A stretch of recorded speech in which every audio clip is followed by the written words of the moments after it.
So this next article comes to us from Only Sky Media and was written by a friend of the show, Hemant Mehta, uh, with regard to a bill that was recently filed in Oklahoma. This is Senate Bill 1470. It was filed by Senator Rob Standridge. Basically would enable parents of students in public education to hold liable teachers that would, quote, promote positions in the classroom or at any function of the public school that is in opposition to closely held religious beliefs of students. And that would be for damages of at a minimum of $10,000 per incident per individual. And while this could, and Hemant points it out, be used in opposition of like evolution or sorry, got confused. This could be used in opposition of evolution or other basic science concepts, but I think we all kind of are getting the sense that this is also potentially going to be used as a bludgeon against teachers who might teach any concepts regarding like LGBTQ rights or like the fact that queer people exist generally. And I think it also kind of seems based on just like the verbiage of the bill that it would be difficult to get this to pass in general. But like, to be honest, if you've been following the legislative sessions that have been going across the country, like there are tons of anti-science, anti-trans propaganda-based bills that have been passed. There was one passed in Oklahoma already this year. And I don't know. It doesn't really seem like that much of a stretch to me that a bill like this could get through. Like, it seems to me that these groups and these legislators keep swinging. You know, they want to keep finding a way to phrase a bill with just the right verbiage that it can slip through any loopholes that might exist, separating religion and government. And that, I think that's really scary. And that's, at least for me, why I love getting to show up here and do stuff with the ACA, because I think that that's really the core of this, of like the mission, right? Is focusing on these areas where the separation between religion and government are dissolving. And yeah, so that's kind of like the quick summary. So what do y'all think? Okay, so I think honestly, lots. yeah. Oh, good. Okay, we're gonna have a lot of good discussion on this. Yeah. I think the wording is problematic, especially because I don't think they actually understand when they carry that out to its actual conclusions what it really means. Because they don't really mean any religious belief; they mean a Right. Christian religious belief, and that's pretty well established. Because if you start talking about any religious belief, you pretty much can't teach anything in the classroom, including creation science, right? So, because that's going to offend somebody else's religious beliefs. So yeah, it's very problematic and vague, but it is clearly skewed towards the Christian religious faith. But what do you guys think? I think this story for me, and I want to push back a little bit against Arden, because I think, and this is probably me being incorrect because I'm from outside America, but to me, this article, I'm not going to lie, I thought it was satire when I first read it, because it's just like outside of America, this is just something that would just be laughed away. And I find it so amazing. I mean, I've talked a lot about the Texas School Board and their attempts to push creationism in.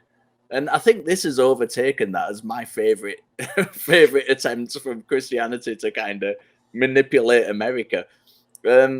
It just seems a little bit ludicrous that somebody's go to these lengths, especially piggybacking on what Laura said, because it's so obviously something that could be turned around and used against them. Because the minute somebody turns around and starts teaching Christianity in class, and there's a little Muslim kid sat there, they can say, hang on, that offends my closely held religious beliefs. $10,000, please.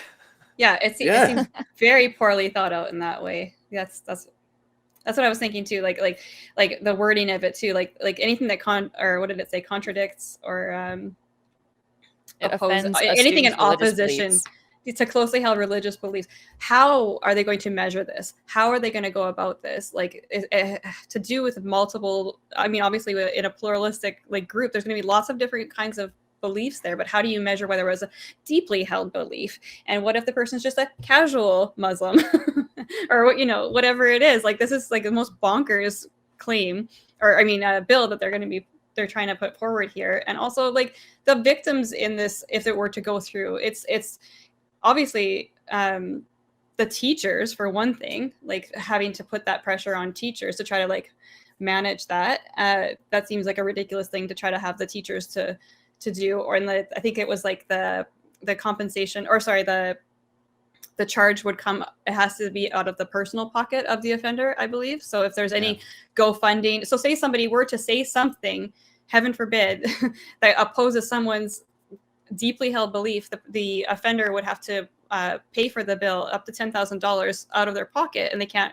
do any kind of GoFunding. Like the absurdity of all of it just is like it's brutal. And they, like what Arden had said, like the ability, or like the people that could be affected the most deeply are the people who are part of the LGBTQIA community. There's going to be people, if this were to, I'm just hypothetically saying that if this were to be passed, teachers, students, anybody in that community, it's going to cause, it could further isolate, further deny their existence, further harm. Where is that coming in the conversation? Like that's probably the quickest thing to jump to of the people who are going to be harmed if this were to pass through. Yeah. Not the people with deeply held beliefs. I'm sorry. You don't get harmed when somebody says, I think evolution is true. Well, yeah. And I mean, I think that's exactly it, right? Like, I highly doubt that this bill would be used to target some, like that kind of situation. This would be used to target marginalized people. And I'm sure they'd find a way to shoehorn critical race theory into a, you know, offense my deeply held religious belief or something. But I don't know. Well, I definitely agree that it's ridiculous and satirical. I think we're really deeply underestimating the potential for the like religious right, this Christian nationalist movement that's really like swelling up in the U.S.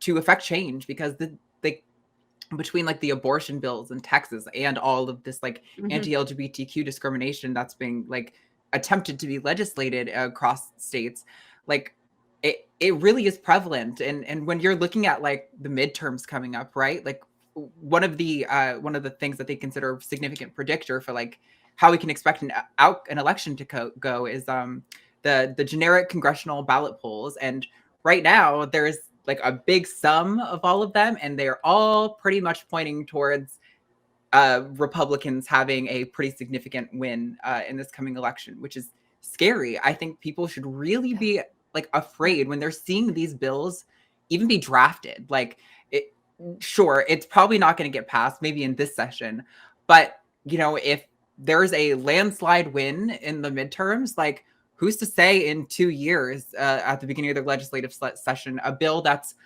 they identified, oh, this word, that word, and that word were the reasons it didn't get passed because those weren't well defined or they were too ambiguous. They could just structure the bill and attempt it again. So like I really want this sort of story, at least for the audience, to take away with like a sense of urgency about how important your vote is. I so empathize with people who are like frustrated with the system, right? Like I totally get not feeling represented by Biden if you're like a marginalized person and being like, oh, like what's the difference? Like my life sucks either way. Like people are still legislating against me either way. But it can get worse. It can get much, much, much, much worse. And while it's not as sexy as the big federal elections, these local elections are how people like this man get elected. Like this is a state election that got him into his seat of power, you know? So I think people really need to pay attention, do their research. You might have primaries coming up in your state in like a month. Like look up who is running and what their policies are. Think about this stuff, because while it might not impact you, that could have seriously huge impacts for people you know and people you care about. And if the wall between religion and government is dissolved more, like who's to say what could happen? I mean, there was a attempted insurrection on our Capitol not that long ago by a group full of Christian nationalists. Like, this should strike fear into the hearts of people and should get you out to the polls. So that I don't know. That's kind of my angle with this. I think I realize it can feel like there's nothing I can do when I'm hearing a story, but like with regard to elected officials, there is absolutely something you can do.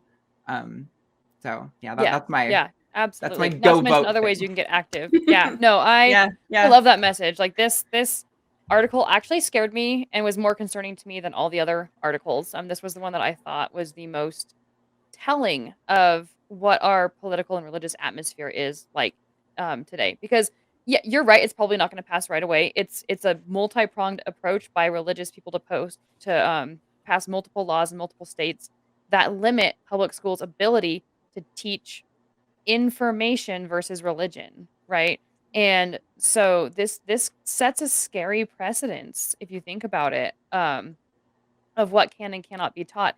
And I think honestly, like you guys had talked about who could be harmed most by this bill, and I agree that the LGBT community is very under attack here in this bill too. But teachers in general, having to tiptoe and be freaked out and scared of what they can and can't teach, or worried that if they happen to teach something that's factual, that they will be charged money because of somebody else's belief system. Like that's pretty frightening.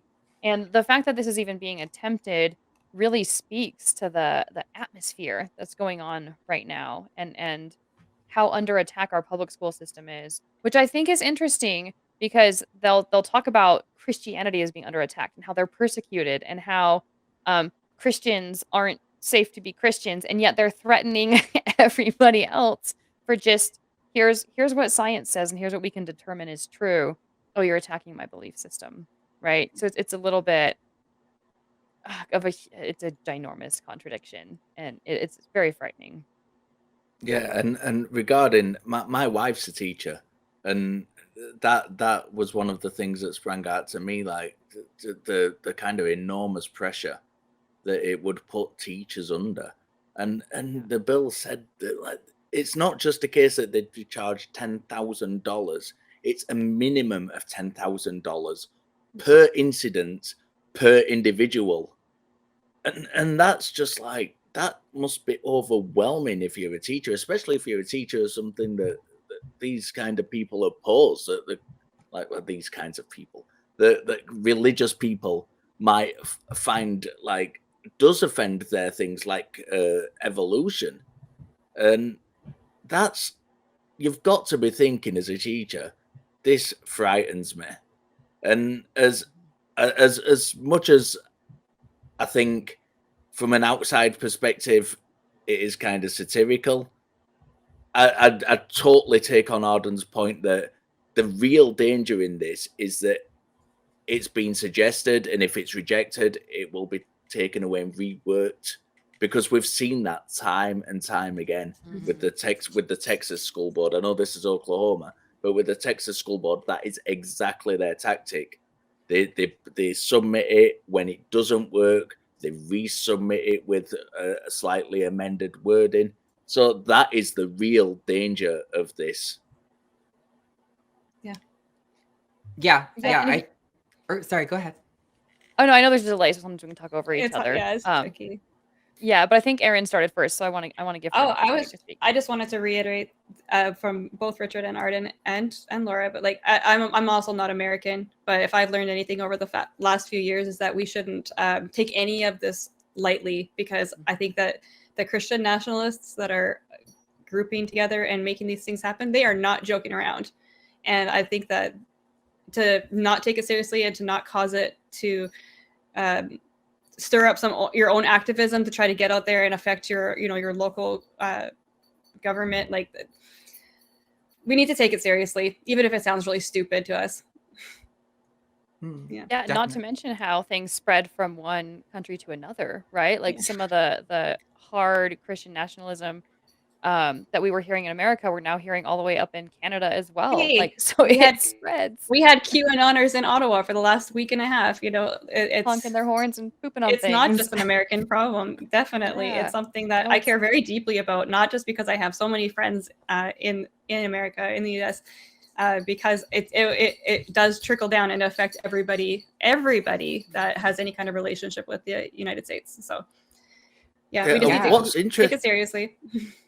Yeah, what's interesting about this is that it's not just the Christian nationalism that's spreading, because in Britain, I can see Muslims being the one to implement something like this, because they're the ones who kind of will push for laws to change to like favor them. And we've already had incidents in Britain where teachers have had protests outside schools and been hounded out for comments they've made about, not nasty comments, just general comments they've made that Muslim people have found offensive. And that's been a thing. So it's not just a Christian problem. This is again, as we said in the last article, this is a problem with religion, and that kind of sense of privilege they have, and the idea that you can't offend us. You can't offend us. We're allowed to criticize you, but you're not allowed to criticize us. And we're allowed to control what we learn, but we're also allowed to control what you learn and what is taught in general. Right. I think that's one thing that I find the most like offensive. Like I'm a very, very left-leaning person, but I definitely have a pretty deep libertarian like sense of myself. Like I like to say, like, generally speaking, if you're not hurting anybody, like, you do you, man. I'm not going to sit here and police everybody's actions all the time. That's exhausting to me. But like, this is where I draw the line, you know, like as a trans person, I am not trying to like transition you. I'm trying to live my life, and I'm trying to defend the right of other kids who I grew up in the public school system in a very religious environment. I remember what it was like. I want kids to not have to endure that sort of thing again. And what these sort of laws are attempting to do is not just like make it so you can't talk about it. They want to push things in the complete opposite direction. They want to almost, we were talking about the cultic information control in the last article, that they almost seem to want to have that happen on like a grand scale within the country. Absolutely. Which is horrifying. It's absolutely like disturbing to think of how many people in America would be affected by that. And it's sometimes even scarier to think of how apathetic people are towards this kind of information. Like, a lot of people seem to think it's like, oh, there's just these religious nut jobs. Like, they're in the, you know, they're there, but like nobody actually takes them seriously. And people take them seriously. It's a big movement. Like, Donald Trump got a lot of votes in the most recent US presidential election. Like, if that doesn't scare the living shit out of you, I don't know what else to do for you. Like, turn this scenario into like a horror flick or something. Maybe that'll get people motivated. I don't know. Yeah.